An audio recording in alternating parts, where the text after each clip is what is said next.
Alhamdulillah, wassalatu wassalamu ala rasulillah wa ala alihi wa sahbihi wa man walahu amma ba'd. Mes très chers frères, dans cette 22e journée du mois de Ramadan de l'an 1446, c'est-à-dire le 22 mars 2025, nous nous retrouvons pour notre lecture et étude du livre de Al-Hafiz Ibn Qayyim al-Jawziyya, rahimahullah ta'ala,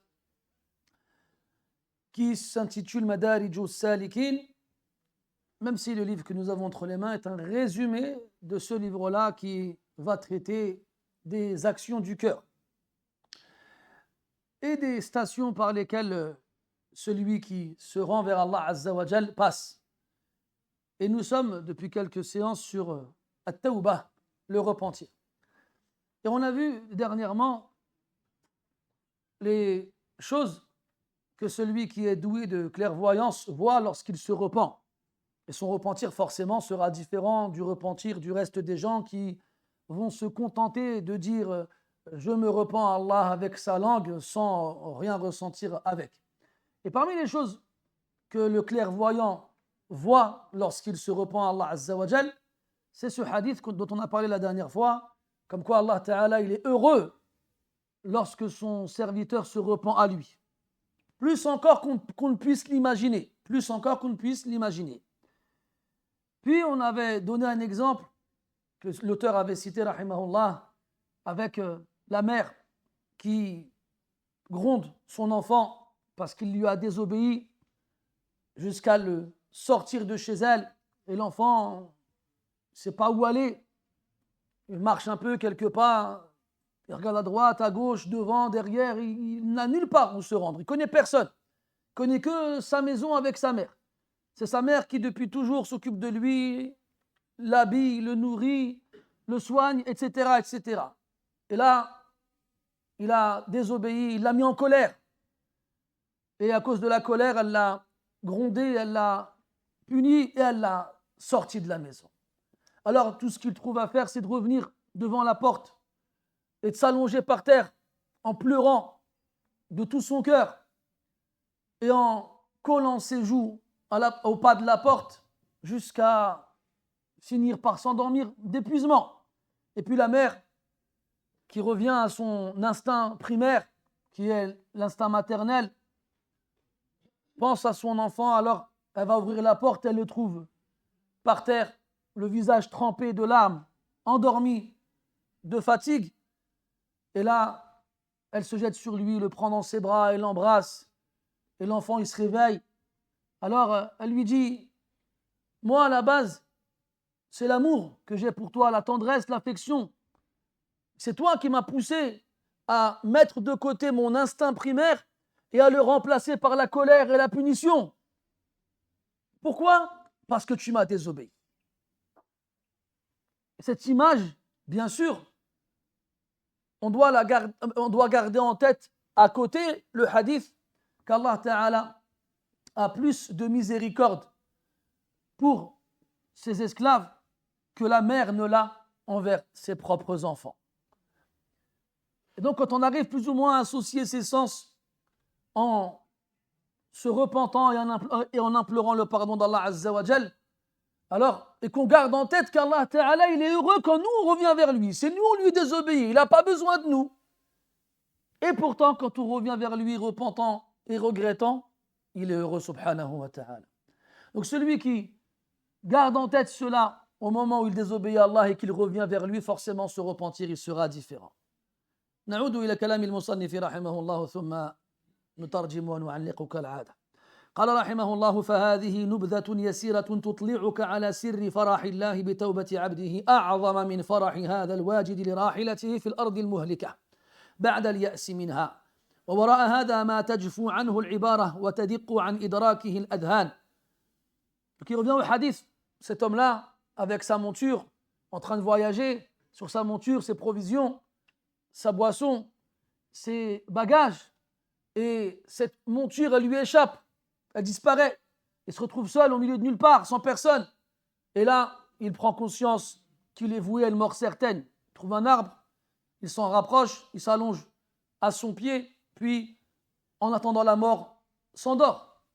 quelque temps plus tard, une fois que ses yeux s'ouvrent, il retrouve sa monture, avec sur elle absolument toutes ses affaires, provisions et boissons. Alors il lui saute au cou, il lui attrape les rênes, et il veut exprimer sa gratitude envers Allah de l'avoir sauvé d'une mort certaine, et il s'exprime: Oh Allah, tu es mon esclave et je suis ton serviteur. Il s'est trompé tellement il était heureux.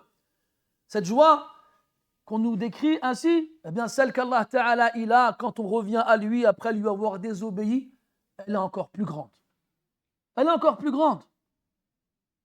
Comme dans le verset: Yuridu Allahu liyubayyina lakum wa yahdiyakum sunana alladhina min qablikum wa yatuba alaykum wallahu alimun hakim. Wallahu yuridu an yatuba alaykum wa yuridu alladhina yattabi'una ash-shahawati an tamilu maylan 'azima. يريد الله أن يخفف عنكم وخلق الإنسان ضعيفا.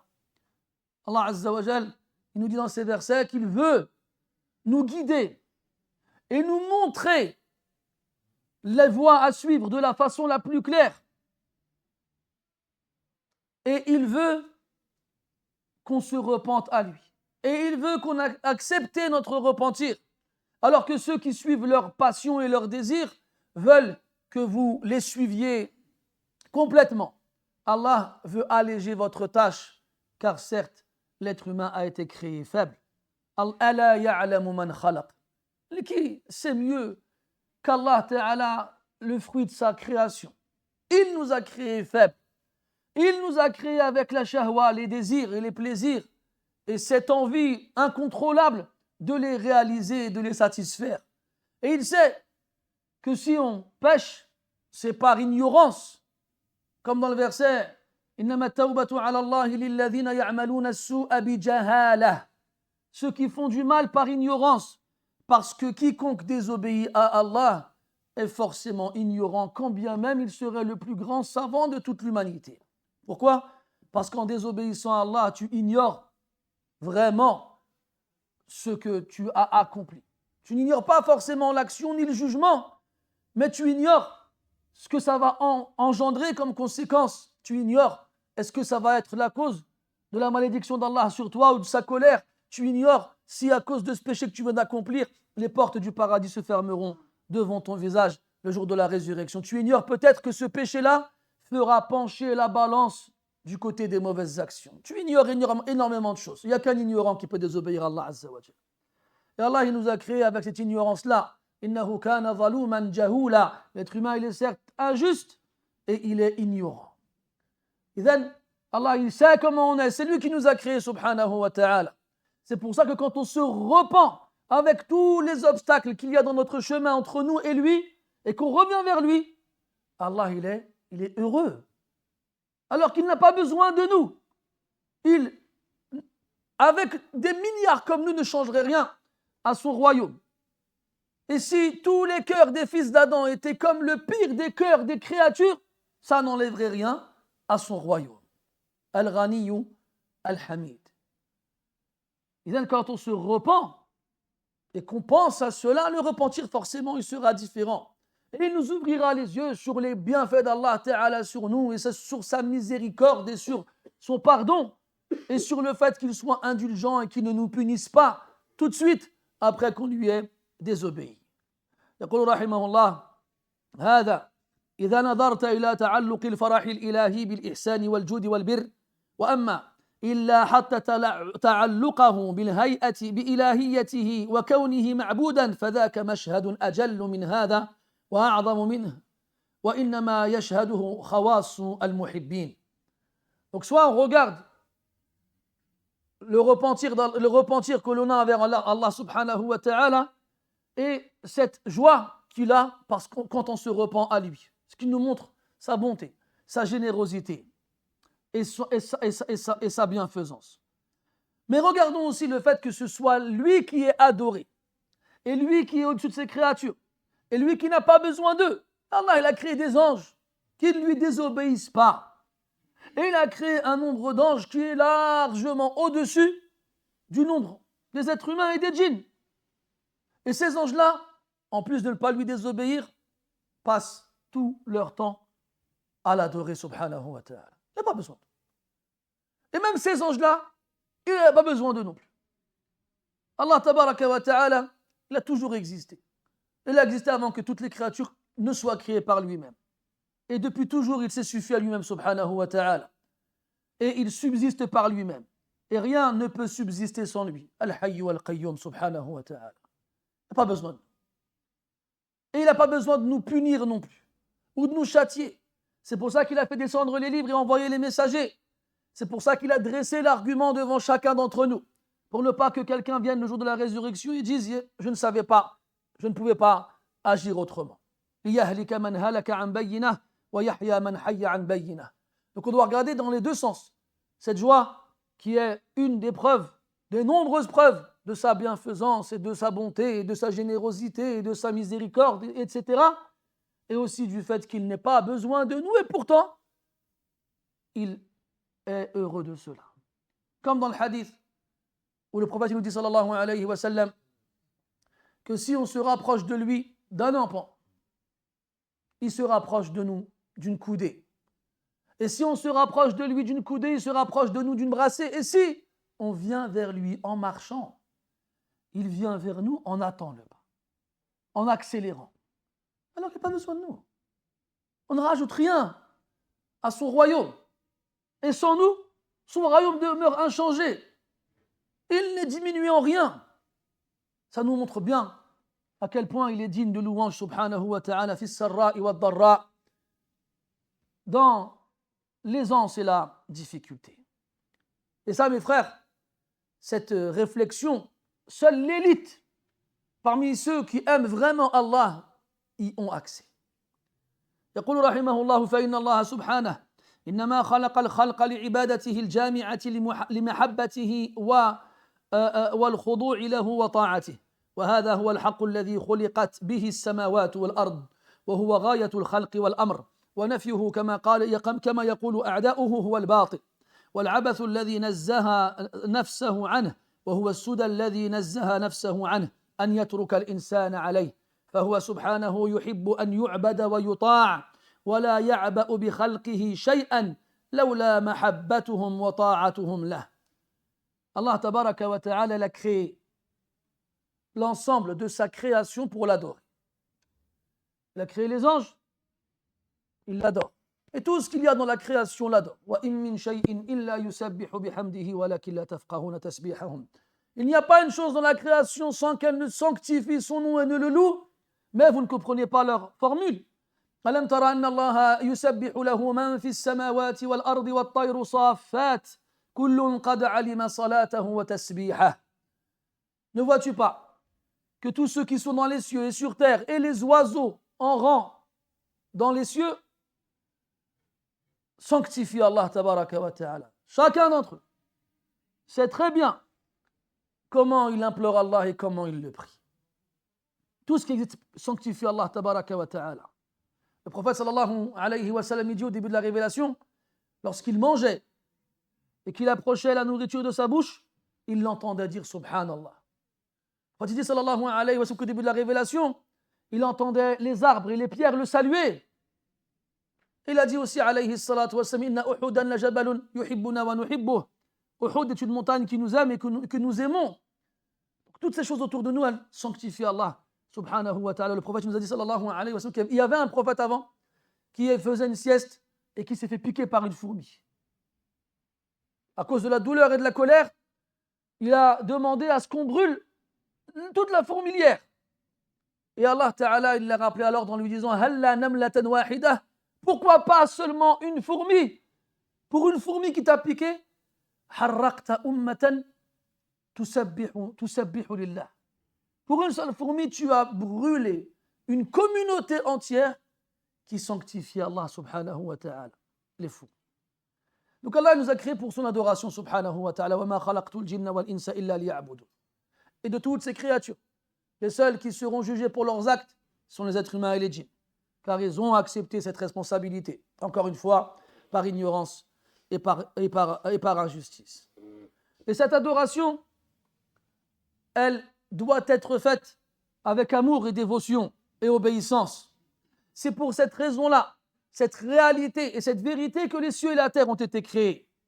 C'est l'objectif principal, c'est le but ultime de la création. Qu'Allah Ta'ala soit celui qui est visé par l'adoration. Et le fait de renier cette réalité, cette vérité-là, comme le disent les ennemis d'Allah subhanahu wa ta'ala, est totalement faux. Et ça indique que la création aurait été créée sans aucun but et sans aucune raison. Et Allah Ta'ala, il s'est innocenté de cette accusation. Allah Tabaraka wa Ta'ala a dit أَفَحَسِبْتُمْ أَنَّمَا خَلَقْنَاكُمْ عَبَثًا وَأَنَّكُمْ إِلَيْنَا لَا تُرْجَعُونَ. Est-ce que vous pensez qu'on vous a créé sans but, sans raison, et que vous ne reviendrez pas vers nous? Il a dit subhanahu wa ta'ala أَيَحْسَبُ الْإِنسَانُ أَن يُتْرَكَ سُدًى. L'être humain croit-il qu'il sera laissé libre sans qu'on lui ordonne quoi que ce soit ou sans qu'on lui interdise quoi que ce soit? Hasha lillah. Allah tabaraka wa ta'ala ne va pas créer la création sans but, sans objectif, sans raison. Allah tabaraka wa ta'ala, il aime à ce qu'on l'adore et à ce qu'on lui obéisse. Et il n'a que faire de sa création si ce n'était l'amour qu'ils ont pour lui et l'adoration qu'ils lui vouent et leur obéissance. Bel, comme Allah dit dans le verset, ما يفعل الله ما يفعل الله بعذابكم إن شكرتم وآمنتم. Qu'est-ce qu'Allah il a à faire de votre punition et de votre châtiment si vous croyez et êtes reconnaissants? Et il dit aussi subhanahu wa ta'ala قُلْ مَا يَعْبَأُ بِكُمْ رَبِّي لَوْلَا دُعَاؤُكُمْ. Mon Seigneur n'a pas d'intérêt vis-à-vis de vous si ce n'est vos du'a. Et le mot du'a, il indique autant le fait d'implorer Allah et de le supplier que la prière de façon générale. Et donc, mes frères, sachez que c'est pour cette raison-là qu'Allah Ta'ala, il nous a créés. Et ne pas respecter cette raison-là revient à considérer qu'il n'y avait aucune raison dans la création. Et aussi revient à oublier qu'Allah Tabaraka wa Ta'ala aime qu'on l'aime, il aime qu'on l'aime et qu'on lui obéisse et qu'on l'adore. يقول رحمه الله بل فما الظن بمحبوب لك تحبه حبا شديدا واسره عدوك وحال بينك وبينه وأنت تعلم أن العدو سيسومه سوء العذاب ويعرضه لأنواع الهلاك وأنت أولى به منه وهو غرسك وتربيتك ثم إنه انفلت من عدوه ووافاك على غير ميعاد فلم يفجأك إلا وهو على بابك يتملقك ويترضاك ويستعتبك ويمرغ خديه على تراب أعتابك فكيف يكون فرحك به وقد اختصصته لنفسك ورضيته لقربك وآثرته على سواه. L'auteur rahimahullah, il nous donne un autre exemple encore une fois. Et donner des exemples, c'est important parce que des fois les mots ils sont lourds de sens et certaines personnes peuvent passer à côté. Et il nous dit, imagine-toi, quelqu'un que tu aimes très fort, d'un amour intense, et qui se fait capturer par ton pire ennemi. Cet ennemi-là t'empêche de retrouver cette personne que tu aimes tant. Et tu sais que cet ennemi-là lui fera subir les pires des châtiments. Et que potentiellement il risque de l'exécuter et donc t'empêcher de le revoir pour toujours. Alors que c'est toi qui en es responsable et c'est toi qui ferais tout pour le récupérer. C'est Gharsouk. Il dit, c'est comme si c'était une graine que toi t'avais plantée et que tu avais arrosée et dont tu t'étais occupé jusqu'à ce qu'elle devienne une plante ou une fleur ou un arbre robuste et profitable. Et de l'autre côté, c'est un peu comme si tu l'avais éduqué depuis son plus jeune âge. قلنا مرارا يا أحبابي الله يرضى عليكم إذا كان في المسجد درس لا يدخل الداخل ويسلم بهذه الطريقة الله يرضى عليكم هذا يشوش وهذا يقطع لا يفعل هذا أنا أقول ذلك دائما وكلما تكرر الأمر أكرر أيضا هذا لا ينبغي بارك الله فيكم. On a dit, on répétait بارك الله فيكم. Quand on est à la mosquée, alhamdoulilah, il y a un dars, on ne rentre pas en disant salam alaikum à voix haute comme ça. Ce n'est pas une chose à faire. D'accord? Ça interrompt le dars et ça déconcentre. D'accord? Et les ulama, dans de nombreux ouvrages, ils nous disent que quand يكون الإنسان منشغلا بقراءة القرآن أو بالصلاة أو بالوضوء أو بعبادة من العبادات لا يسلم عليه. ومن أراد المزيد من التفصيل فليرجع إلى كتاب ابن مفلح الحنبلي في الآداب الشرعية. طيب, et je fais ça tout le temps les frères, hein. C'est pas que personne ne le prenne mal, que personne ne se sente mal à l'aise vis-à-vis de ce genre de remarques, mais très souvent ça arrive. C'est une habitude qui est ancrée profondément chez nous les Maghrébins précisément, et les gens n'y voient pas de mal. Il y a un mal dedans. Il y a un mal dedans, c'est pas une chose à faire, barakallahu fikum. On ne salue pas pendant ce genre d'événement-là. Donc on disait, comme un enfant que tu as éduqué dès son plus jeune âge, tu l'as pris par la main, tu lui as tout appris. Comment s'habiller, comment manger, comment se nettoyer, comment parler, comment tu l'as corrigé quand il faisait des erreurs, etc., etc. Donc forcément, il y a une affection qui va naître vis-à-vis de cet enfant, vis-à-vis de cette graine que tu as plantée, qui ne sera pas comme pour quelqu'un d'autre. Cet homme, cette personne que tu aimes tant et qui s'est fait capturer par ton pire ennemi et qui lui fait subir les pires atrocités et qui peut-être va le tuer et qui t'empêche de le voir alors qu'il est à toi, entre guillemets, il fait partie de toi et tu t'en occupes depuis toujours, et il arrive à se sauver de son ennemi. Il arrive à fuir.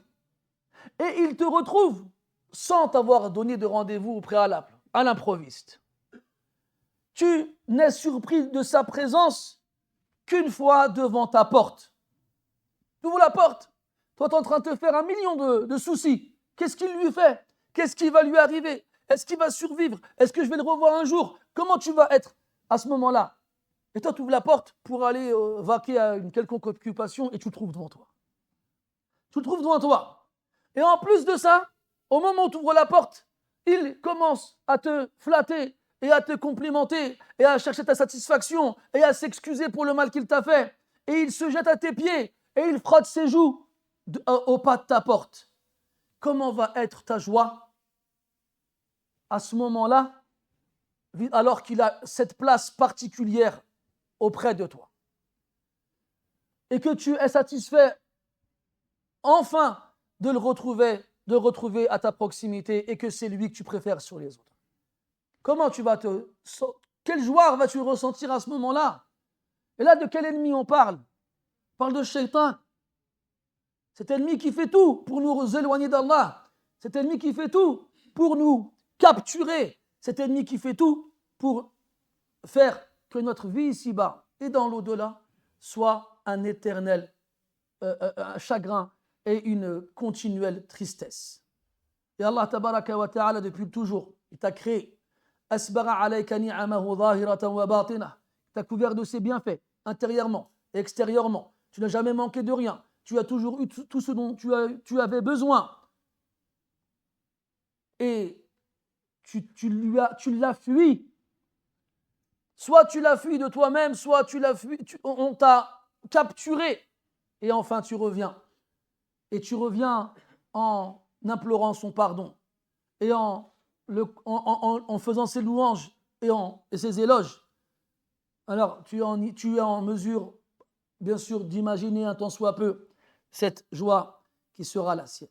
هذا ولست الذي أوجدته وخلقته وأسبغت عليه نعمك والله عز وجل هو الذي أوجد عبده وخلقه وكونه وأسبغ عليه نعمه وهو يحب أن يتمها عليه فيصير مظهرا لنعمه قابلا لها شاكرا لها محبا لوليها مطيعا له عابدا له معاديا لعدوه مبغضا له عاصيا له والله تعالى يحب من عبده معاداة عدوه ومعصيته ومخالفته كما يحب أن يواليه سبحانه ويطيعه ويعبده فتنضاف محبته لعبادته وطاعته والإنابة إليه إلى محبته لعداوة عدوه ومعصيته ومخالفته فتشتد المحبة منه سبحانه مع حصول محبوبه وهذا حقيقة الفرح.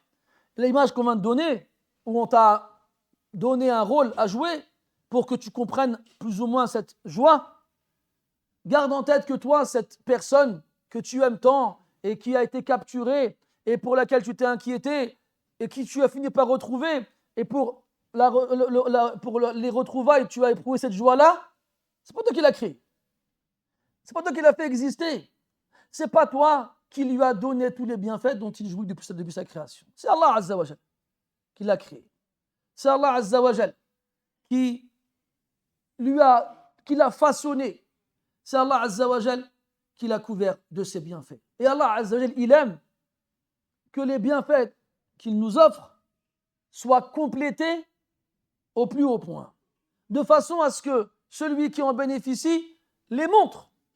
Une fois, le prophète, il a vu un homme, alayhi salatu wassalam, avec des vêtements usés. Il lui a dit, est-ce que tu as de l'argent? Il a dit oui. Il dit, est-ce que tu as des bêtes? Il a dit oui. Est-ce que tu as des biens?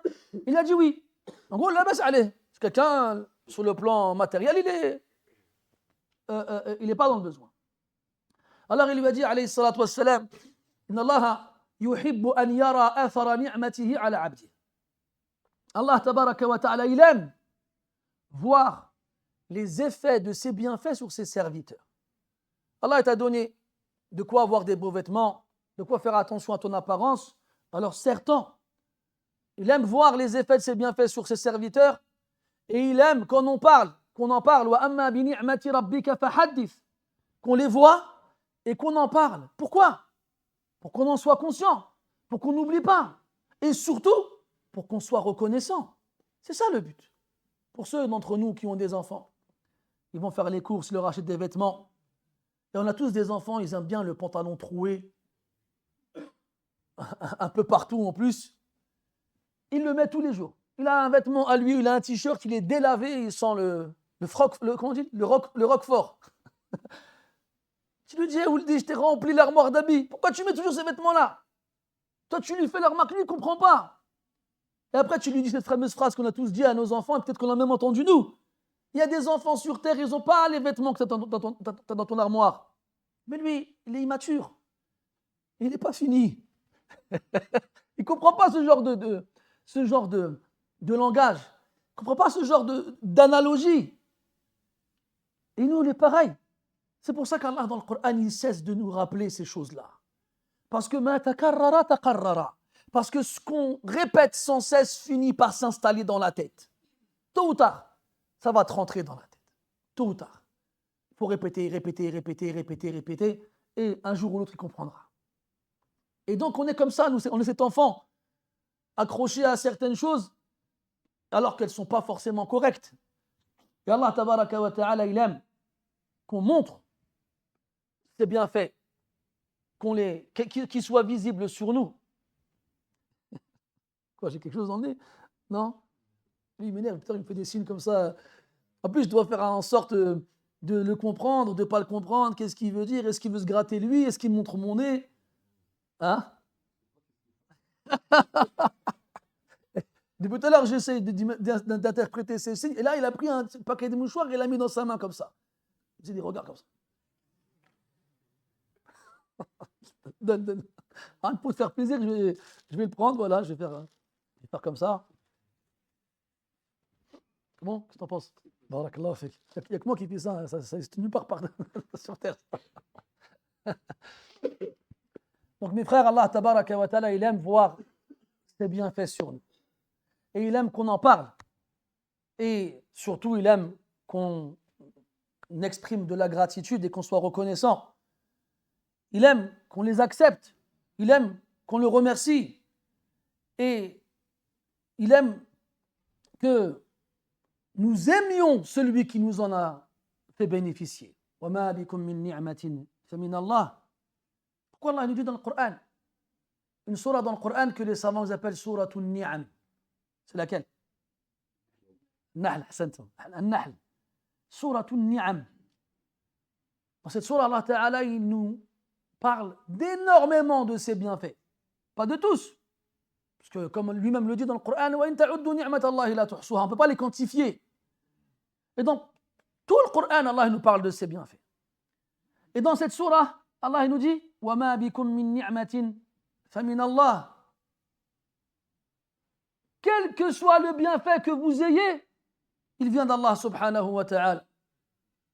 Dans cette sourate, Allah ta'ala dit Ma indakum yanfad wa ma indallahi baq. Ce que vous avez finira par disparaître. Alors que ce qu'il y a auprès d'Allah Azza wa Jal reste et ne disparaît jamais. Donc, tu dois aimer celui qui t'a donné ses bienfaits. Et un vrai amour, pas un amour seulement avec le bout de la langue. Moi, j'aime Allah. Arrête n'importe quel musulman sur terre. Demande-lui, est-ce que tu aimes Allah? Il va te répondre oui. Mais le problème, mes frères, nous, qu'on a avec l'amour, c'est qu'on veut aimer quelqu'un comme nous, on veut l'aimer. Pas comme lui, il veut être aimé. Il y a des gens, ils sont physiques. C'est quand il te voit, il te dit, Mashallah, il te prend dans ses bras, il te fait des bisous, il t'attrape les joues comme ça, il tape dans le dos. Oh, oh. Même où tu me frappes là. Et tu lui dis, arrive doucement, des fois tu es fatigué. Moi je connais un frère, il est diabétique, vous savez, maintenant ils mettent des sortes de badges ici pour mesurer la glycémie, tout ça. Et donc on le met dans le bras, hein, c'est pas un truc qui se colle, hein, c'est vraiment un truc qu'on met dans le bras. Et le frère, voilà, il est diabétique, donc il est un peu faible et tout ça. Et des fois à la mosquée, il va à la mosquée et des frères, ils font, ah, mashallah, il met un gros coup dans le bras, juste là où il y a le truc. Et lui, déjà, c'est quelqu'un d'assez digne, pour pas dire fier. Il va pas dire aux gens, il va pas dire à tout le monde, hey, les frères, je suis diabétique, tapez-moi pas dans le bras. Lui, il met des vêtements comme tout le monde, il cache son bras, les gens, ils savent pas. Et on lui met un coup sur le bras, ça lui fait mal. Une fois, son badge, il s'est enlevé. Il a dû retourner chez le médecin pour qu'il lui remette. Mais c'est des piqûres et tout ça. Il a regardé les frères, il dit, ah, vas-y doucement, toi, il s'est énervé. Il fait, Allah al-Musta'an. Moi, je suis là, je suis content de te voir, tu le prends comme ça, et moi, c'est le tnas. Et puis il est parti énervé. C'est bien que tu aimes les frères, mashallah. Moi, personnellement, il y a des gens, des fois, ils me prennent dans leurs bras, ils me font des bisous. Moi, je ne comprends pas ce truc-là. Excusez-moi, wallah, pour moi, les bisous, c'est pour ma mère, c'est pour, voilà. Et mes enfants, c'est que pour eux. Moi, je ne peux pas faire un bisou à un homme comme moi. Après, c'est normal, moi, quand j'aime mon frère, je le prends dans mes bras, je le serre fort, il n'y a pas de problème. Les bisous, je ne comprends pas. Mais tu as vu, des fois, il y a des frères, ils aiment bien te faire, ils font des bisous, plus pour de vrai, dans le cou, ici, là. Ah, baraka alek. Ou là, fait comme les anciens, un bisou sur le front, c'est bien, c'est dur, il n'y a pas de chair, ça va, ça passe, c'est respectueux, machallah. Voilà, des fois, il y a des frères hyper forts comme ça, avec des bisous, là. Moi, personnellement, ça me gêne. J'aime pas. Personnellement, j'aime pas. Bon, t'as vu, comme je vois que le frère ici m'exprime son amour, je lui dis rien. Finafsi, voilà que je lui dis rien. Mais si je peux en profiter pour passer un message, arrêtez de me faire des bisous, barakallah fikum. El-Maqsoud, lui, il est comme ça. En plus, machallah, quand il te prend dans ses bras, il t'embrasse comme ça, il est dans le creux du cou, en plus, je suis chatouilleux, ça me fait des sensations désagréables. Tu sens que c'est sincère. Tu sens que c'est sincère. Voilà qu'un akhil habib. Quand tu aimes quelqu'un, aime-le comme lui, il veut être aimé. Pas comme toi, tu veux l'aimer.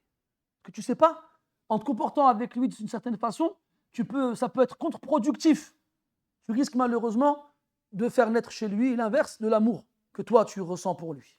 Il disait Ibn al-Qayyim, rahimahullah, شرط المحبة أن توافق من تحب على محبته بلا عصيان. La condition de l'amour, c'est que tu sois en accord avec celui que tu aimes comme lui veut être aimé, sans lui désobéir.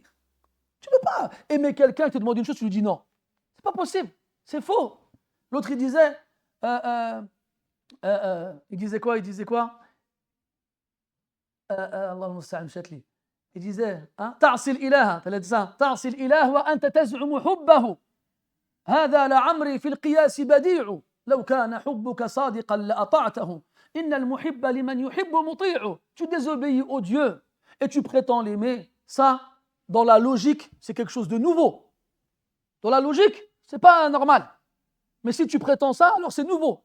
C'est pas dans la logique ancienne et classique. Si ton amour était vraiment véridique pour lui, tu lui aurais obéi, car certes, l'amoureux obéit à celui qu'il aime. Idem, mes frères, tous ces bienfaits avec lesquels Allah il nous couvre tout le temps, à chaque instant, depuis toujours et jusqu'à la fin, doivent faire naître chez nous un amour sans fin. Et un amour qui doit nous pousser à l'adorer et à lui obéir comme lui, il veut être adoré et obéi. Et il dit aussi, cet amour-là, il doit aussi faire naître chez toi de l'animosité vis-à-vis de celui qu'il a pris comme ennemi. Allah, il a pris comme ennemi Iblis pour toi. Parce qu'il a refusé de se prosterner devant toi. Pour cette raison-là, Allah Ta'ala, il l'a banni, il l'a maudit. Et il l'a condamné à l'enfer éternel. Donc Allah, il a pris comme ennemi pour toi. Et toi, tu le prends comme allié. Et après ça, tu dis que tu aimes Allah. Tu n'es qu'un menteur. Ce n'est pas possible. Et donc, comme un verset, Allah, il t'appelle justement à le considérer comme tel, yani Iblis comme un ennemi. Inna ash-shaytana lakum aduwwun fattakhidhuhu aduwwa. Prenez-le comme tel. Considérez-le comme tel. Et donc, si tu sais que c'est l'ennemi de celui que tu aimes, tu le prendras comme ennemi et tu le détesteras et tu lui désobéiras à cet ennemi-là. Allah, il aime que tu considères ses ennemis comme les tiens. Et Allah, il aime que tu désobéisses à ses ennemis et que tu t'opposes à eux. Comme il aime que tu t'allies à Allah, que tu t'allies à lui, subhanahu wa ta'ala, et que tu lui obéisses et que tu l'adores.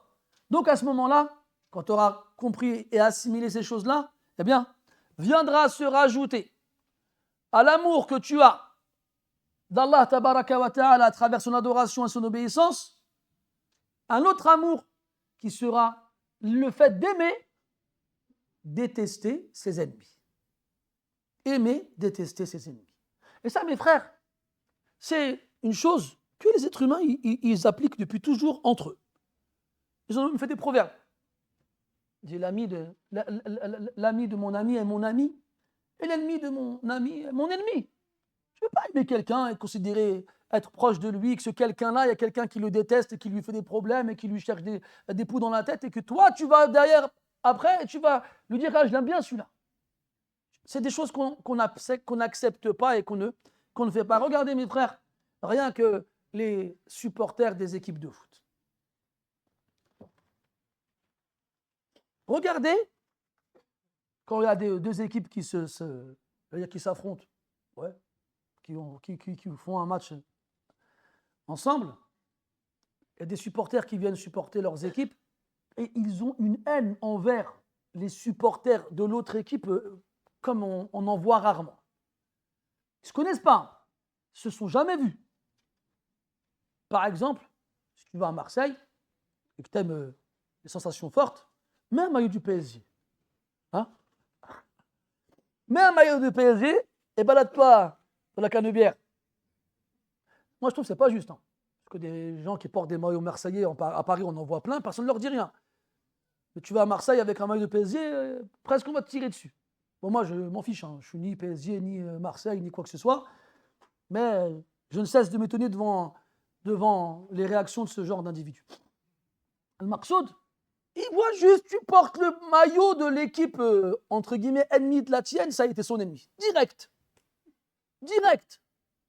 C'est fou quand même. C'est fou. Ça me rappelle quand il y a eu, je ne sais plus laquelle, une Coupe d'Afrique. Il y avait un match, je ne sais plus qui jouait contre le Sénégal. Il y avait un frère, il était en train d'attendre le train, le bus, je ne sais pas, il attendait un transport en commun. Et quelqu'un, il a été voir, il fait « T'es d'où toi ?» Il a du Sénégal, il a tapé. C'est tout. Voilà. Il est là, il attend juste son train pour aller au travail ou peut-être pour rentrer chez lui, je ne sais pas. Il n'a rien à voir. Ni dans le foot, ni dans le match, ni dans l'organisation. C'est même pas quelqu'un qui fait les pubs sur Internet ou bien qui fait autre chose. Il n'a rien à voir, monsieur. Et à tous les coups, hein, Allahu alam, ce fou qui a été se comporter ainsi, c'est quelqu'un qui va dire la ilaha illallah. Et pour boucler la boucle, la pauvre victime de cette folie, c'est quelqu'un qui dit la ilaha illallah. Wa hasbunallahu wa ni'mal wakil. Mousseba, wallah. Regardez comment ce sport, ou bien ce qu'on a fait de ce sport. Parce que nous, quand on réfléchit, nous, quand on était jeunes, je parle de moi, vous, mashallah, tabarakallah, mais quand j'étais jeune et qu'à la cité, on jouait au foot, il y avait deux équipes. Dans les équipes, c'était United Colors of Benetton. Il y avait tout. Il y avait tout le Maghreb, il y avait toute l'Afrique, il y avait même des gens qui n'étaient pas d'Afrique. Et on avait deux équipes comment on dit pas homogènes, hétérogènes, et tout se passait bien. Ça allait bien. On a grandi comme ça, il n'y a jamais eu de problème. Bon, le seul problème, c'est quand il fallait choisir les joueurs. Tu vois? Toi, tu étais là, quand tu disais, prends-moi lui après, on verra. Et quand il prenait, tu mettais au goal. Mais c'était le seul problème qu'on avait. Sinon, en dehors de ça, il n'y avait jamais eu de problème. Et là, tu as vu, maintenant, ils ont même introduit la CAN, ils appellent ça comme ça, la CAN des cités. Même dans les cités, maintenant, ils font ça. Alors qu'avant, dans nos cités, il n'y avait pas ça. Avant, il n'y avait pas de problème avant. Avant, les Marocains, les Algériens, les Tunisiens, les Sénégalais, les Maliens, ils étaient tous ensemble.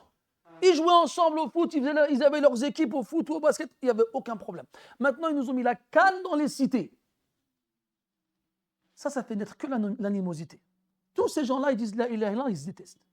Ils se détestent. C'est fou. C'est de la folie. Allah, il aime que tu détestes ses ennemis. Pas que tu détestes ceux qui disent la ilaha illallah. Allah dit dans le Coran au prophète alayhi salatu wassalam, واخفض جناحك لمن اتبعك من المؤمنين فإن عصوك فقل إني بريء مما تعمل. Allah il demande au prophète alayhi salatu wassalam de rabaisser son bras vis-à-vis de ceux qui l'ont suivi parmi les croyants. Quand on dit rabaisse ton bras, c'est-à-dire ne lève pas ton bras pour le frapper, baisse-le comme signe de tendresse et de douceur envers lui. Et s'ils te désobéissent, alors dis, je me désavoue de ce que vous faites. Le musulman ne se désavoue pas du musulman. Il se désavoue de ses actions, si elles sont mauvaises. Mais tant que c'est quelqu'un qui dit la ilaha illallah, tu ne te désavoues pas de lui. Ibrahim alayhi salam, il a dit quoi? Comme Allah dit dans le Coran, قد كانت لكم أسوة حسنة في إبراهيم والذين معه إذ قالوا لقومهم إنا براء منكم ومما تعبدون من دون الله. Il y avait certes pour vous dans Ibrahim et ceux qui l'ont suivi un merveilleux exemple. Lorsqu'ils ont dit à leur peuple, nous nous désavouons de vous et de ce que vous adorez en dehors d'Allah. C'est ça mes frères. Allahu waliyyu alladhina amanu wal kafiruna la mawla lahum. ذلك بأن الله مولى الذين آمنوا وأن الكافرين لا مولى لهم. Mais eux, ils sont venus, et ça le prophète il nous avait mis en garde contre ces choses-là, alayhi salatu wassalam. Il a dit إن الشيطان يئس أن يعبد في جزيرة العرب لكن بالتحريش بينكم يعني بين قوسين لم ييأس. Quand il a dit sallallahu alayhi wa sallam avant de mourir, peu de temps avant de mourir, le diable a désespéré à ce qu'on l'adore dans la péninsule arabique. Par contre, s'il y a une chose dont tu n'as pas désespéré, c'est de semer la zizanie entre vous. Tahrish bainakum. Vous faire vous détester pour des raisons, mais d'une futilité sans nom. Mes frères, avant, ça tuait. Ça tuait. Et malgré ça, on ne devait pas détester la famille du meurtrier. Parce qu'ils sont innocents. Dans le Coran, de nombreuses fois, Allah il nous répète وَلَا تَزِرُ وَازِرَةٌ وِزْرَ أُخْرَى. Une âme ne va pas porter le fardeau d'une autre. Donc si quelqu'un tue quelqu'un dans ta famille, ne va pas détester sa famille. Ne va pas dire vas-y, je vais attraper sa famille et je vais en tuer un pour me venger. C'est comme ça que les Arabes faisaient avant l'islam. Allah il a interdit ça. Il a interdit ça. Des meurtres et tu dois te calmer. Qu'est-ce qu'on doit dire aujourd'hui? Qu'est-ce qu'il dirait le prophète en nous voyant nous battre pour un vulgaire match de foot? Alors là, les champions de ceux qui ont atteint le paroxysme dans la stupidité, c'est nos jeunes dans les cités. Dans une ville, Blanc-Minil, les Sous-Bois, etc. Ils sont dans la même ville. Ce n'est pas les gens du même quartier. C'est tout. C'est tout. Ça y est, là, il n'y a pas de chute. C'est la fin de ma phrase. Ils ne sont pas dans le même quartier. Ils se font la guerre. Le mec, il rentre chez lui comme ça, ou bien il va faire un tour, ou bien il va voir sa tante, je ne sais pas quoi. T'es de quelle cité, toi? J'ai 3000. Allez, 3000, allez, c'est parti. Il y en a 30 qui arrivent de nulle part. Et ils le piétinent. Oh, qu'est-ce qui se passe? Qu'est-ce qui vous arrive? Ouais, il y a un mec de chez eux, il a frappé un mec de chez nous. Wa subhanallah. Wa subhanallah. C'est-à-dire, Allah, il nous montre un aperçu de ce que les Arabes ils faisaient avant l'islam en bas de chez nous.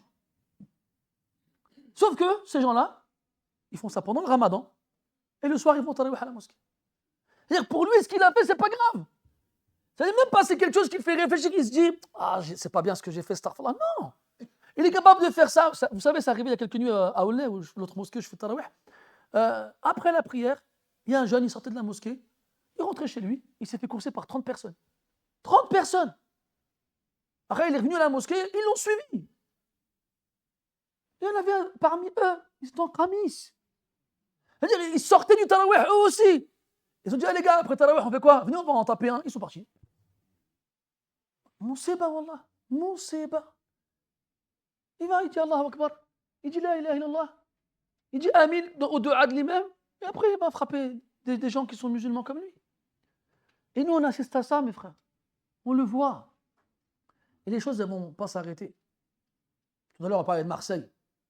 On a vu jusqu'où ils sont allés à Marseille. Ben, vous verrez, ça va se propager, ça va continuer. Si nous, on reste silencieux à observer, à analyser et à rien dire. Mes frères, tu ne peux pas considérer aimer Allah Azza wa Jal et aimer ses ennemis. Tu ne peux pas prétendre aimer Allah Azza wa Jal et ne obéir à celui qu'il t'a ordonné de désobéir. Ce n'est pas possible. Ce n'est pas possible. C'est ça, le vrai amour. Tout ce qui ne répond pas à ça, ce n'est que du mensonge. يقول رحمه الله تعالى النظر الرابع النظر إلى محل الجناية ومصدرها وهو النفس الأمارة بالسوء ويفيد نظره إليها أمورا. Donc là on passe à autre chose. Là maintenant on va regarder dans l'origine du crime commis, toujours dans la Tawba. Là on a regardé quoi? Les bienfaits d'Allah Azza wa Jal, son indulgence, ses noms et attributs, sa miséricorde, etc., etc. Maintenant on va regarder dans le péché quand on va se repentir autrement, en regardant dans l'origine et la base du péché. C'est quoi? C'est toi. C'est ton nafs, ton âme. Cette âme qui t'appelle et qui t'ordonne de désobéir à Allah subhanahu wa ta'ala. Et on va l'observer, l'analyser de plusieurs façons. Premièrement, يقول رحمه الله منها أن يعرف أنها جاهلة ظالمة وأن الجهل والظلم يصدر عنهما كل قول وعمل قبيح ومن صفته الجهل والظلم لا مطمع في استقامته واعتداله البتة فيوجب له ذلك بذل الجهد في العلم النافع الذي يخرجها به عن وصف الجهل والعمل الصالح الذي يخرجها به عن وصف الظلم ومع هذا فجهلها أكثر من علمها وظلمها أعظم من عدلها. Premièrement, de regarder son âme en partant du principe où elle est, comme on l'a dit tout à l'heure, injuste et ignorante. Et que l'injustice et l'ignorance seront les bases desquelles sortiront toute mauvaise parole et action. Et celui qui a comme caractéristique l'ignorance et l'injustice, tu ne peux pas espérer à ce qu'il soit droit et juste. Et pourtant, Allah, il a fait que parmi nous, il y en a qui soient droits et justes. Donc on comprend que s'il y en a parmi nous qui le sont, c'est par la grâce d'Allah Azza wa Jal. Et c'est aussi par rapport à un effort immense que tu as fourni pour contourner cette base qui est la tienne, c'est-à-dire l'injustice et l'ignorance. Et le seul moyen de les contourner, ces deux bases-là, c'est par leur opposé. Tu vas donc devoir fournir un effort intense dans la science utile qui te permettra de sortir de l'ignorance et dans les actions vertueuses qui te permettront de sortir de l'injustice. Et même si tu y arrives, eh bien sache que malgré tout, ton ignorance à la fin sera supérieure à ta science et ton injustice sera supérieure à ton équité. فحقيق بمن هذا شأنه أن يرغب إلى خالقها وفاطرها أن يقيه شرها وأن يؤتيها تقواها ويزكيها فهو خير من زكاها فإنه وليها ومولاها وألا يكله إليها طرفة عين فإنه إن وكله إليها هلك فما هلك من هلك إلا حيث وكل إلى نفسه. وقال النبي صلى الله عليه وسلم لحسين بن عبيد أو ابن عبيد رضي الله عنه قل اللهم ألهمني رشدي وقني شر نفسي فمن عرف حقيقة نفسه وما طبعت عليه علم أنها منبع كل شر ومأوى كل سوء وأن كل خير فيها ففضل من الله من به عليها لم يكن منها كما قال تعالى ولولا فضل الله عليكم ورحمته ما زكى منكم من أحد أبدا. Donc, celui qui est considéré ainsi, avec l'ignorance et l'injustice, mérite vraiment de se diriger vers son Seigneur avec engouement et ferveur et de lui demander de le préserver de ces choses-là et de lui demander de lui donner sa piété et de le purifier, car c'est le meilleur de ceux qui peuvent le purifier. C'est lui ton allié et ton protecteur. Et tu dois aussi lui demander de ne pas te laisser t'abandonner et te livrer à toi-même, car celui qui sera abandonné et livré à lui-même sera forcément perdu. Les seuls qui ont perdu sont ceux qui ont été livrés à eux-mêmes, ceux qui ont été abandonnés par Allah Azza wa Jal parce qu'ils n'ont plus mérité qu'ils soient sous son attention, ceux qu'il n'a plus préservés de sa désobéissance, ceux qu'il n'a plus guidés vers le chemin de la droiture. Le prophète sallallahu alayhi wa sallam a dit à un de ses compagnons radiyallahu anhu, qui s'appelle Imran ibn al-Husayn ibn Ubayd, dit Allahumma alhimni rushdi. Oh Allah, inspire-moi ma droiture. Wa qini sharra nafsi, et préserve-moi du mal de mon âme. Celui qui est conscient de la réalité de son âme et de l'origine sur laquelle elle a été créée, c'est-à-dire cette ignorance et cette injustice, il saura alors que cette âme-là sera la source de tous les maux et le refuge de toutes les tares, et que tout le bien qu'il y a en lui, c'est une grâce de la part d'Allah tabaraka wa ta'ala qui lui a offert généreusement et qu'il n'aurait pas pu avoir de lui-même.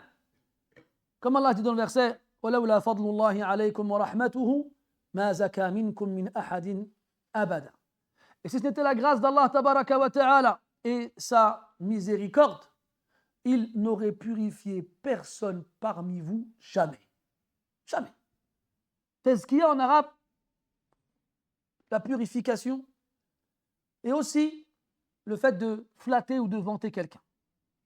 En gros, s'il y a en toi des qualités, des choses qui te font mériter qu'on fasse tes éloges, c'est grâce à Allah Azza wa Jalla. C'est pas de toi-même.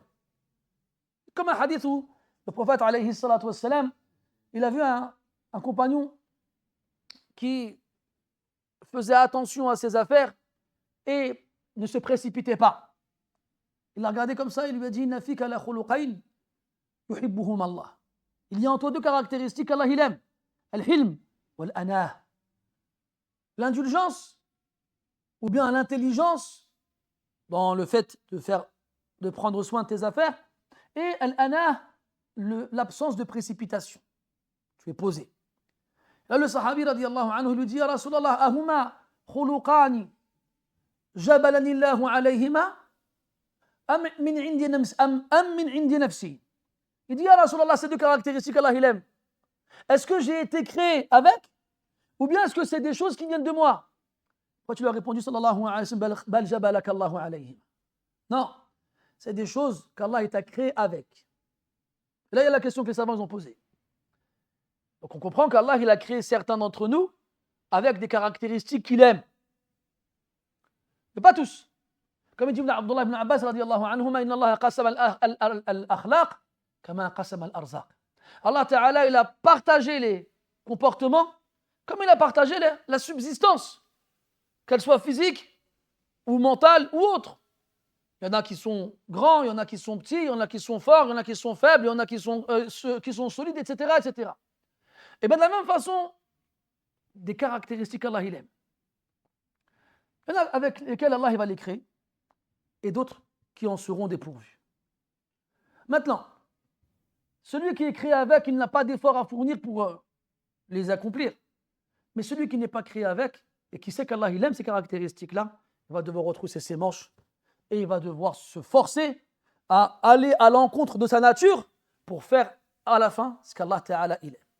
Et bien ainsi, lui, il est meilleur que le premier. Même si Allah il a créé avec des choses qu'il aime, le fait que l'autre il soit parvenu alors qu'il ne les avait pas à la base, le rend meilleur que le premier. Et bien, tu ne sais pas où est le khayr, mon frère. Il y a des gens, par exemple, la colère. Il y a des gens, surtout pendant le ramadan, s'ils n'ont pas leur dose de caféine, il faut faire attention quand tu leur parles. C'est des gens colériques, coléreux. Et ils savent qu'Allah, il n'aime pas ça. Et ils savent qu'il nous a demandé de faire un effort sur nous et de nous retenir, de ne pas laisser la colère jaillir et nous envahir. Il dit subhanahu wa ta'ala wal-kadhimin al-ghayz walladhina idha ma ghadibuhum yaghfirun. Il dit ceux qui retiennent la colère, ça c'est au début. Et quand la colère a fini par sortir, ils pardonnent. Ça c'est à la fin.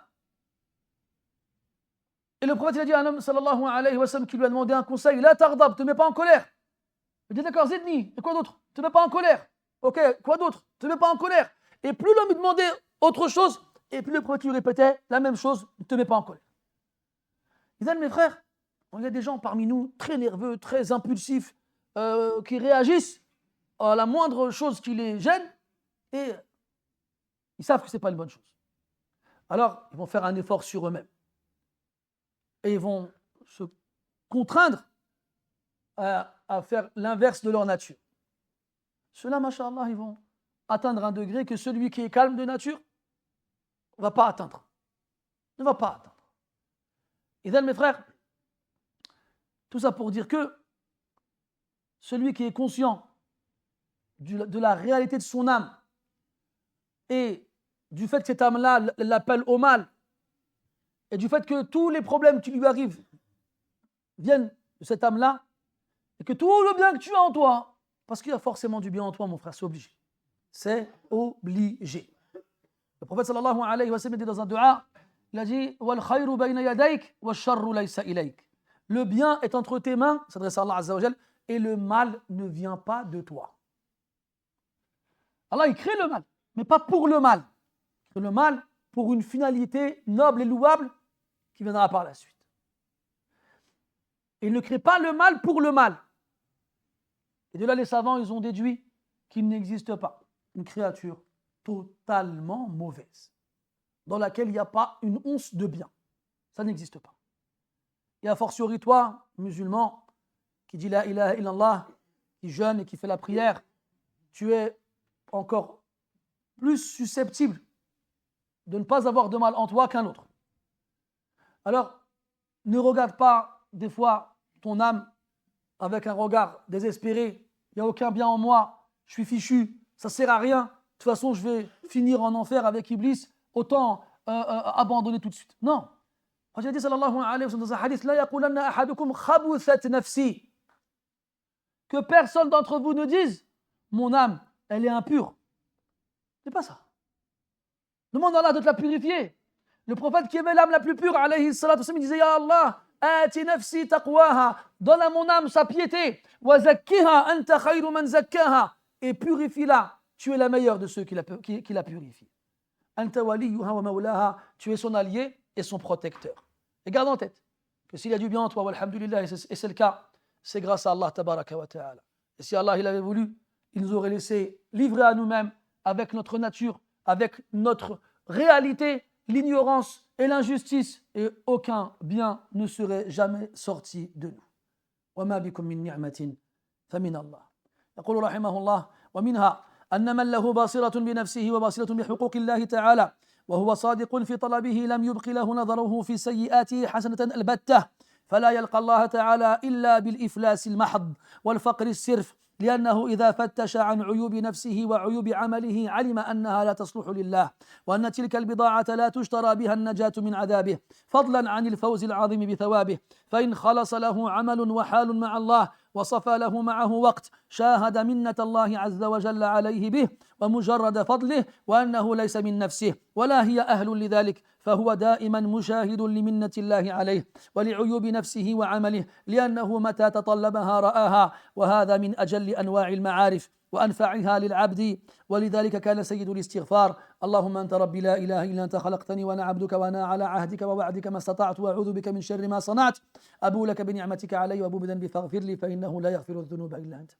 Parmi les regards qu'on va avoir sur notre propre âme lorsqu'on va se repentir à Allah tabaraka wa ta'ala après avoir pris en conscience qu'elle est injuste et qu'elle est ignorante et qu'elle est la base de tout le mal, et que sans le fait qu'Allah ne nous ait purifié, aucun bien ne serait sorti de nous, eh bien celui qui est clairvoyant vis-à-vis de sa propre personne, celui qui est clairvoyant vis-à-vis des droits d'Allah Ta'ala sur lui, celui qui est sincère et véridique dans sa recherche, dans sa quête, qui est d'obéir à Allah et qu'il soit satisfait de lui, eh bien quand il réfléchit bien, quand il va voir toutes ces mauvaises actions, elles l'empêcheront de voir la moindre bonne action venant de lui. Pourtant, il en fait. Ce n'est pas quelqu'un qui ne fait pas de bonnes actions. Mais quand il est conscient de ce qu'il aurait dû vraiment faire vis-à-vis d'Allah, et quand il est conscient des droits d'Allah sur lui, et quand il est conscient, il regarde les droits d'Allah Ta'ala sur lui, il regarde ce que lui fait, puis voit l'énorme différence, alors il se rend compte qu'il a beau faire des bonnes actions à côté des mauvaises qu'il accomplit tous les jours, c'est comme s'il n'avait rien fait. C'est comme si en arrivant devant Allah, il n'avait rien fait. Pourquoi ? Parce que quand il réfléchit bien à ses défauts, quand il réfléchit bien à ses actions incomplètes et imparfaites, des actions, il sait très bien qu'en vrai, elles ne mériteraient même pas d'être faites pour Allah tabaraka wa ta'ala, tellement elles sont bancales. Cette marchandise, il ne pourrait même pas acheter avec le fait d'être sauvé du châtiment de l'enfer. Que dire alors de penser acheter avec la récompense ultime qui est le paradis pour l'éternité? Et ça, mes frères, ça, il faut le garder en tête, que personne d'entre nous ne rentre au paradis par ses actions. Ça ne vaut pas. Nos actions, aussi importantes soient-elles, ne suffisent même pas pour remercier Allah pour tous ses bienfaits. Rien que ça, c'est insuffisant. Il y a un homme, il a adoré Allah pendant 500 ans. Il arrive devant Allah le jour de la résurrection, Allah il lui dit, entre au paradis par ma miséricorde. Il me dit quoi? Tu as adoré pendant 500 ans? Je vais rentrer par ta miséricorde? Ben à quoi ça a servi tout ça alors? Moi, je veux rentrer au paradis par mes actions. Allah lui dit qu'il en soit ainsi. Et il prend le bienfait de la vie. Il le met sur le plateau de la balance. Puis il prend les 500 ans d'action sur l'autre. Et le bienfait de la vie l'a emporté. Alors il dit aux anges, emmenez-le en enfer. Et là, l'homme dit, Allah, j'accepte de rentrer au paradis par ta miséricorde. Allah, il le fait rentrer au paradis par ma miséricorde. Ça, c'est un seul bienfait, mes frères. Un seul. Et on a vu que les bienfaits, on ne peut pas les quantifier, les compter, les énumérer, on ne peut pas. C'est impossible. Et toi, tu veux qu'avec ton adoration, bancale et imparfaite et incomplète, tu veux acheter le paradis avec? Subhanallah. Regardez juste nos prières, mes frères. Si on va à la mosquée, on va commencer par le mieux. Tu arrives à la mosquée, tu dis Allahu Akbar derrière l'imam, c'est l'asr, tu voix basse. Toi, tu es limité dans ton répertoire de sourates. Tu dis, bon, je vais réciter la plus grande. Idha zulzilatil ardu zilzalaha. Tu as fini, l'imam Azal, iqra. Tu dis, bon, vas-y, va bientôt reka'. Ça sert à rien, je commence une autre sourate. Azal, iqra. Et il lit toujours. Et là, dans ta tête, je l'abuse de. Là, dans ta tête, tu vas dans tous les sens. Qu'est-ce qu'il fait? Pourquoi il ne fait pas quoi? Peut-être qu'il a oublié. Qu'est-ce qu'il récite? Vas-y, il abuse. Et tu sais, là, tu n'es plus dans la prière, là. Là, tu es dans la salle d'attente. Tu es le mec qui appuie sur le bouton de l'ascenseur et qui ne comprend pas pourquoi l'ascenseur ne vient pas. Alors, tu appuies. On a tous ce réflexe bizarre. On croit qu'en appuyant plus sur le bouton, l'ascenseur il va venir plus vite. Ça ne change rien, les frères. La commande, elle est enregistrée, l'ascenseur ne viendra pas plus vite. Mais on est comme ça. On montre notre impatience. On est comme ça. C'est pour ça que le prophète sallallahu alayhi wa sallam nous a interdit certaines positions de la prière qui montrent l'impatience. Tashbik al-asabi', croiser ses doigts. An yada' al-mar'u yadayhi ala khasiratayhi, mettre ses mains sur ses hanches, etc., etc. Il y a des positions qui montrent la lassitude et l'ennui et l'impatience qui sont interdites pendant la prière. Toi, ta prière, elle est comme ça. Et heureusement, mashallah, tu pries à la mosquée. Parce qu'en priant à la mosquée, tu bénéficies d'une prière qui a 25 fois plus de degrés que celle que tu aurais fait tout seul chez toi. Et dans certains textes, Allah il prend la prière du plus concentré parmi nous et donne la même récompense à tous les autres. Masha'Allah. Et quand l'imam il se trompe, c'est pas pour toi. Et quand tu te trompes toi, c'est pas pour toi non plus. C'est du pur bénéf. Et avec ça, ta prière, elle est. Yani. Ça, t'es à la mosquée. Que dire de celui qui prie tout seul chez lui? Que dire de lui? Son propre imam. Là, il a dit, je vais dire Idazul Zilati pendant la prière avec l'imam. Mais là, il est tout seul, billah alayk. Inna a'tainaka al-kawthar. Qul huwallahu ahad. Et là, il est encore, on lit des sourates comme c'est le Coran, ça n'y a pas de problème. Vous savez, il n'y a pas longtemps, je fais le Jumu'ah. Et après, dans la prière de Jumu'ah, j'ai lu le Tabbat Yada. Il y a une aqidah chez beaucoup de gens, je ne sais pas d'où elle vient. Ils pensent qu'on n'a pas le droit de lire Tabbat Yada dans la prière. Et là, il y a un homme assez âgé qui vient me voir après la prière, c'est le Makom Salam. Il me dit, t'as le droit de lire Tabbat Yada dans la prière? Je dis, ça. C'est pas du Coran. Il dit, ouais, mais c'est Abu Lahab. C'est Pharaon dans tout le Coran, mon frère. C'est qui le pire, Pharaon ou Abu Lahab?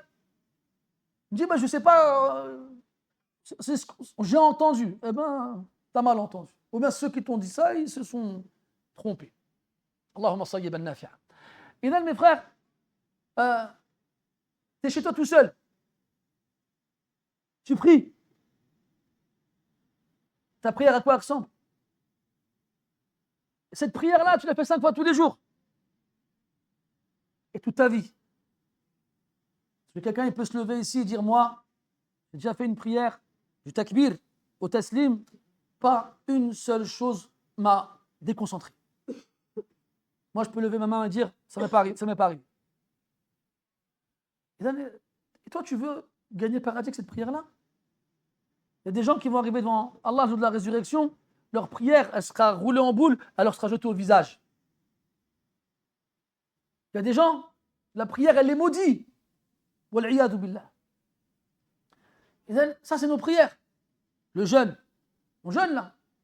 On ne mange pas, on ne boit pas. Ça. Et normalement, ça ne doit pas s'arrêter là. Il y a des gens, ils vont jeûner, ils vont mal parler. Il y a des gens, ils vont jeûner, ils vont regarder des choses qu'ils n'ont pas à regarder. Il y a des gens, ils vont jeûner, ils vont faire des choses qu'ils n'ont pas à faire. Là, leur jeûne, plus avec toutes ces choses-là, il est impacté. Et la récompense, elle est diminuée.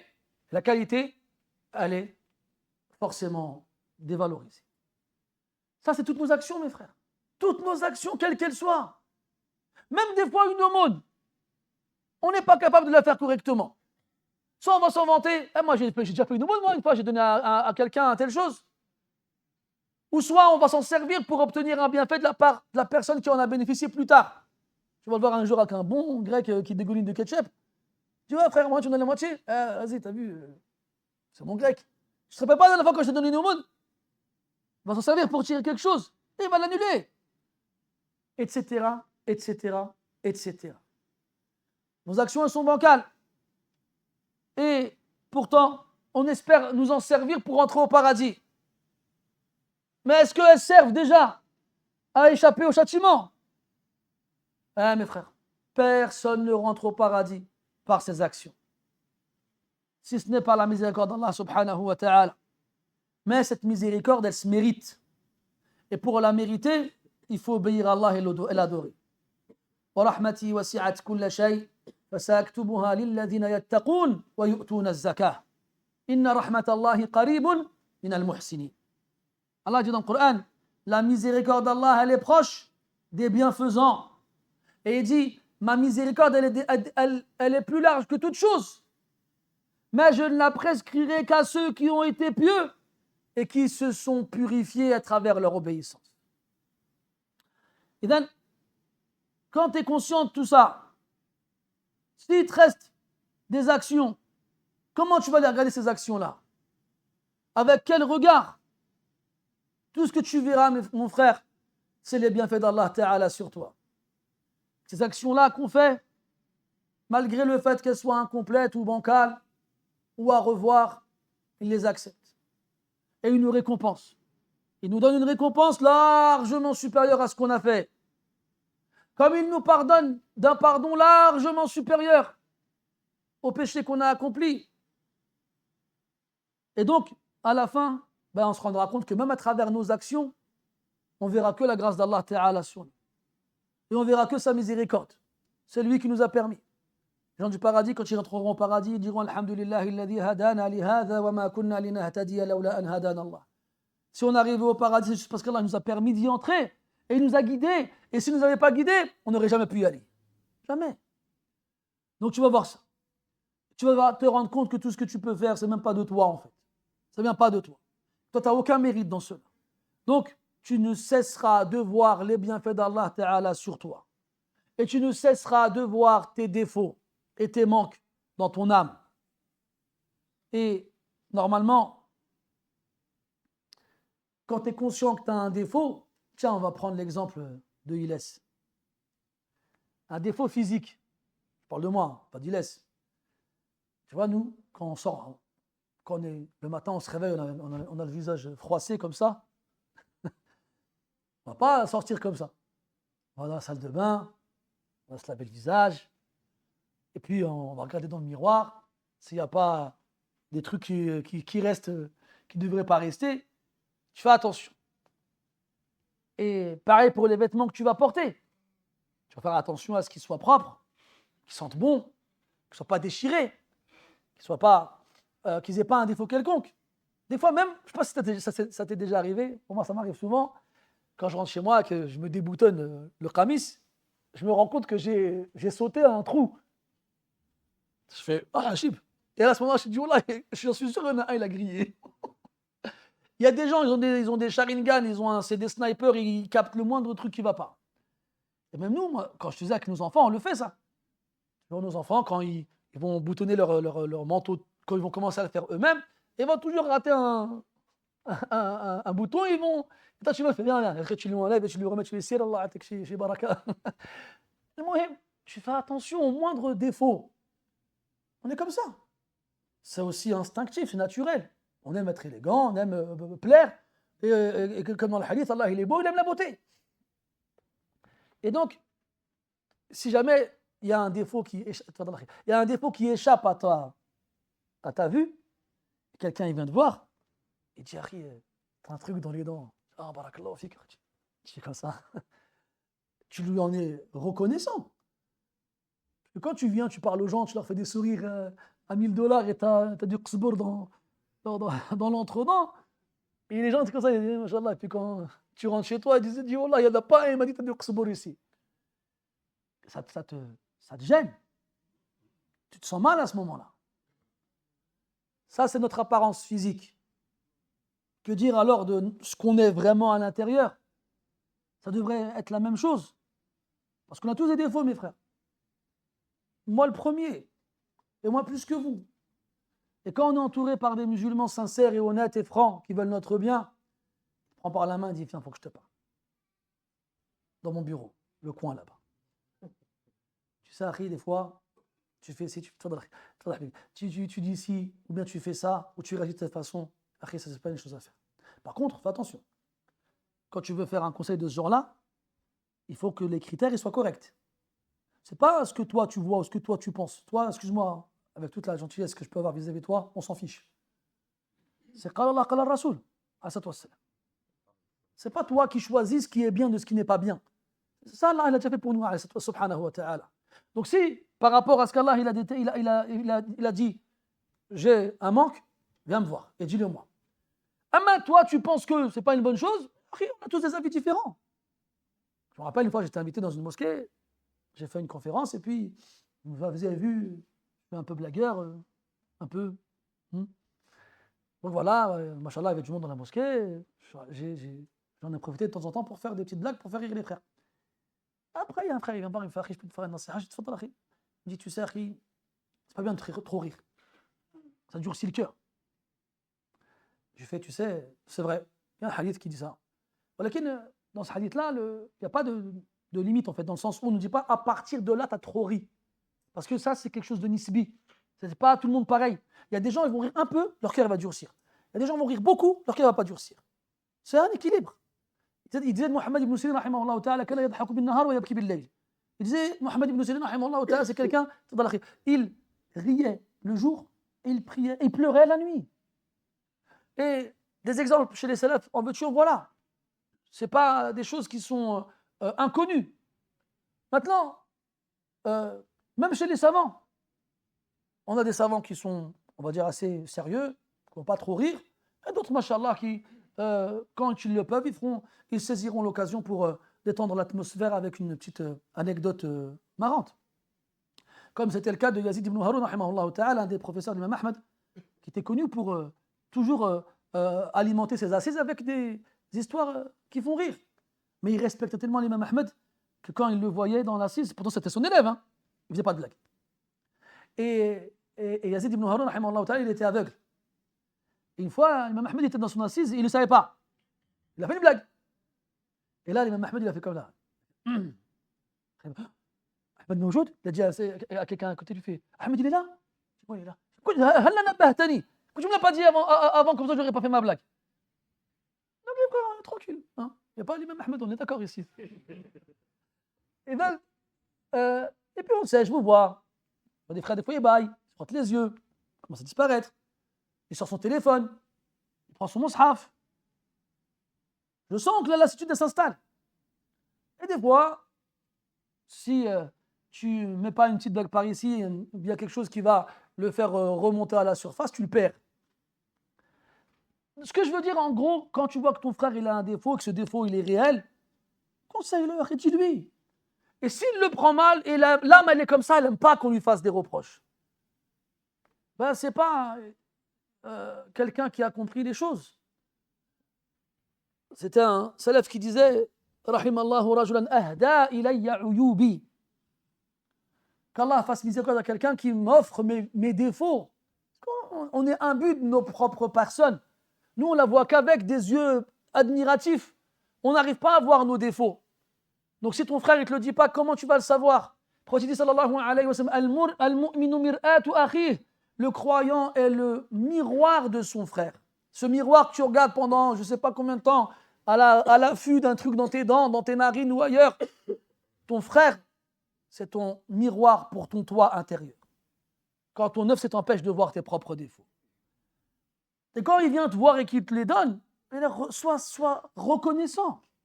Sois reconnaissant. Et si tu cherches un frère parfait, tu finiras tout seul.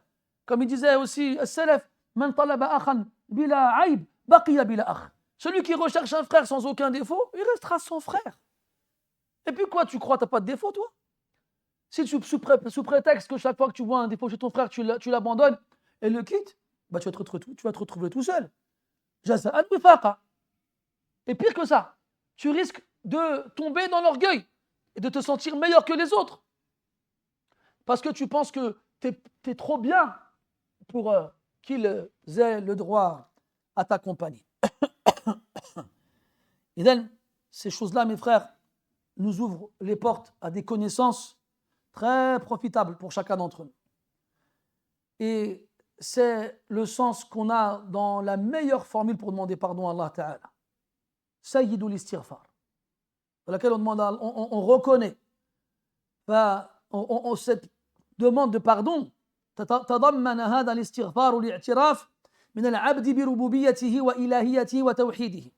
Cette formule-là, elle contient plusieurs choses qu'on reconnaît. Je les reconnais. La première, c'est qu'Allah est ton Seigneur, celui qui mérite ton adoration et celui qui est le seul et unique créateur de l'ensemble de la création. Ensuite, tu reconnais والاعتراف بأنه خالقه العالم به إذ أنشأه نشأة تستلزم عجزه عن أداء حقه. Tu reconnais qu'Allah tabaraka wa ta'ala est ton créateur, celui qui te connaît, celui qui t'a fait exister de façon à ce que tu sois conscient que tu es incapable de t'acquitter de son droit sur toi complètement. Et donc de ta négligence dans ta façon de t'acquitter de ce droit-là. والاعتراف بأنه عبده الذي ناصيته بيده وفي قبضته لا مهرب له منه ولا ولي له سواه. Et tu reconnais une troisième chose, que tu es son esclave, que ton toupet, ton front, ta tête, est entre ses mains et dans sa poignée, et que tu ne peux pas lui échapper, et que personne ne peut te protéger de lui. ثم التزام الدخول تحت عهده وهو أمره ونهيه الذي عهده إليه على لسان رسوله وأن ذلك بحسب استطاعته لا بحسب أداء حقك. Il dit aussi que parmi les choses que tu reconnais dans cette formule-là, c'est que tu as pris l'engagement auprès d'Allah Azza wa Jal de te soumettre à son ordre et de délaisser ce qu'il a interdit. Cet engagement que tu as pris le jour où tu as dit Sami'na wa ata'na.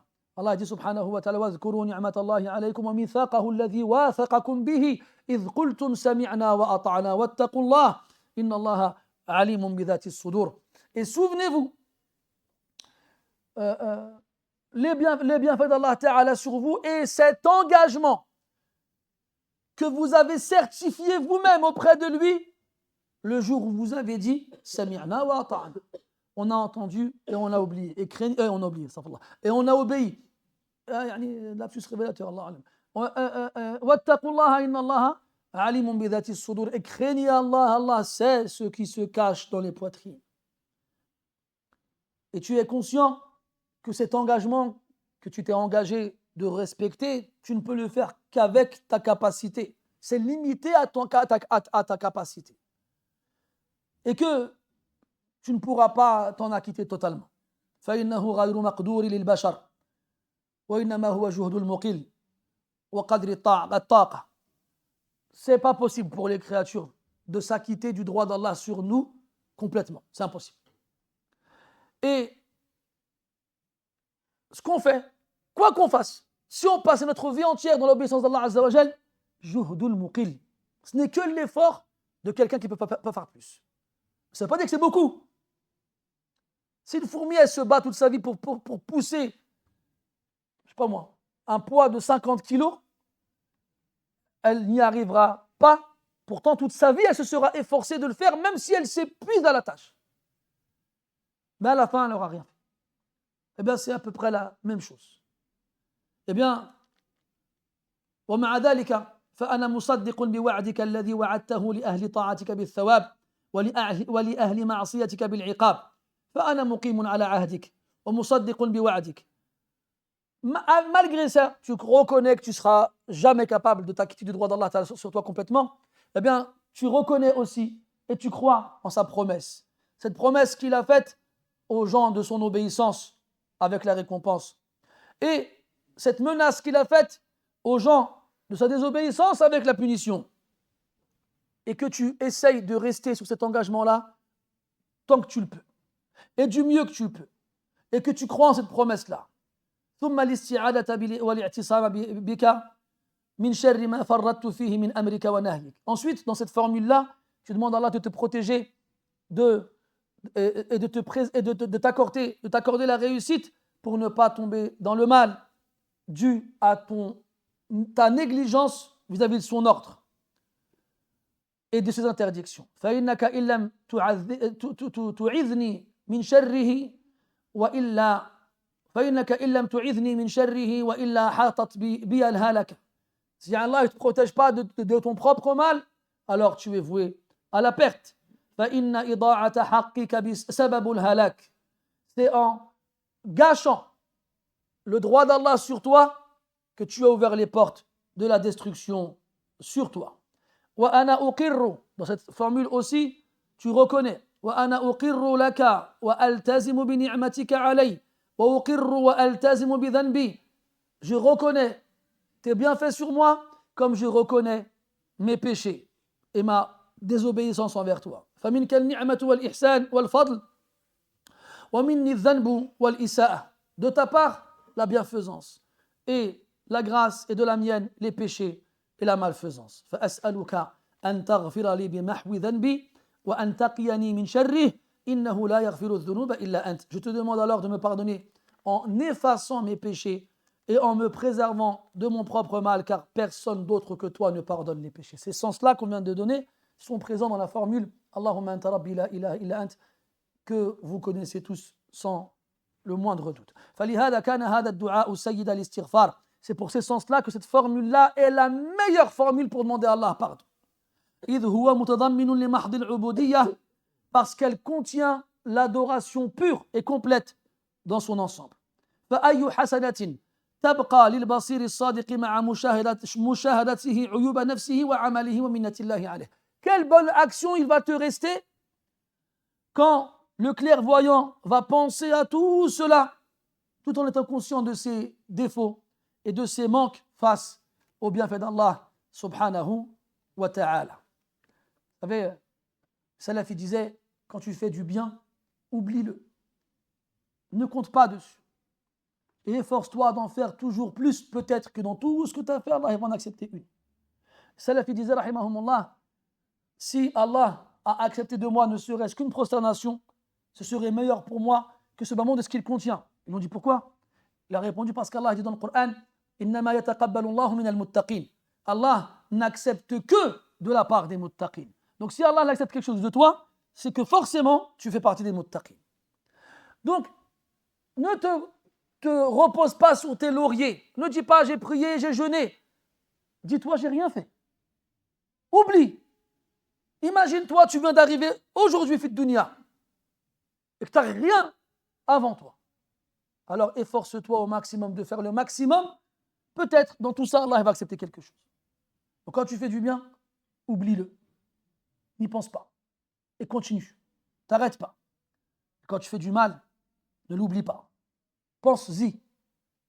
Et crains que ce mal-là, n'ait pas été pardonné par Allah Azza wa Jal. Crains que ce mal-là t'empêche d'obtenir sa miséricorde. Crains que ce mal-là s'interpose entre toi et l'entrée au paradis. Et ainsi, dans ton cœur, se mélangeront la crainte et l'espoir. Ces deux éléments qui sont pour la foi du croyant comme les ailes d'un oiseau, nous permettant de voler jusqu'à arriver à destination. Mais s'il lui en manque une, ou si, wal'iyadu billah, il n'en a aucune des deux, alors il ne pourra pas décoller. Et s'il en casse une en cours de vol, il est voué à s'écraser. وللحديث بقية نؤجله إلى الدرس المقبل إن قدر الله البقاء واللقاء. نسأل الله تبارك وتعالى أن يمن علينا بالاعتراف بنعمه علينا، ونسأله سبحانه وتعالى أن يمن علينا بقبول توبتنا، ونسأله سبحانه وتعالى أن يتقبل منا صالح الأعمال، وأن يرزقنا العلم النافع والعمل الصالح، إنه ولي ذلك والقادر عليه. سبحانك اللهم وبحمدك نشهد أن لا إله إلا أنت نستغفرك ونتوب إليك. وصلى الله على نبينا محمد وعلى آله وصحبه وسلم والحمد لله رب العالمين وبارك الله فيكم.